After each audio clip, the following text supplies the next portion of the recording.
Katatapos lang mag-ulat ng Pangulo kahapon ng mga nagawa upang mapanagot ang lahat ng sangkot.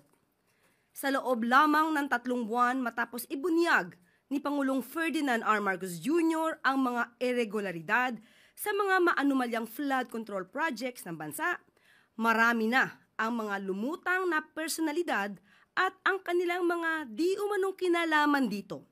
Kabilang narito ang dating kongresistang si Zaldico. Ang pagkakasangkot ng pangalan ni Zaldico ay bunga ng mga ebidensya, mga testimonya, at mga di umanong pagpapayaman niya na makikita sa mga ari-ariang naipundar nila.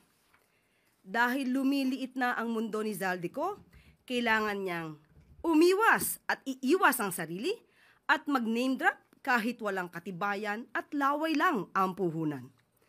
Para masagip ang sarili sa paratang ng pagnanakaw sa kaban ng bayan at mapalitaw na siya ang biktima, siya ay magtatahi ng maling kwento laban sa ibang tao. Magtuturo ng iba, puwera ang sarili niya, kahit na ang ari-arian niya at ng kanyang pamilya ay nagsusumigaw ng ebidensya laban sa kanya. Ang kanyang naging pahayag, mas nagbunga pa ito ng maraming katanungan imbes na sagutin ang kanyang papel dito sa sinasabing anomalya. Lahat ng mga sinasabi ni Zaldico ay pawang mga imbento lamang, walang basihan, walang ebidensya.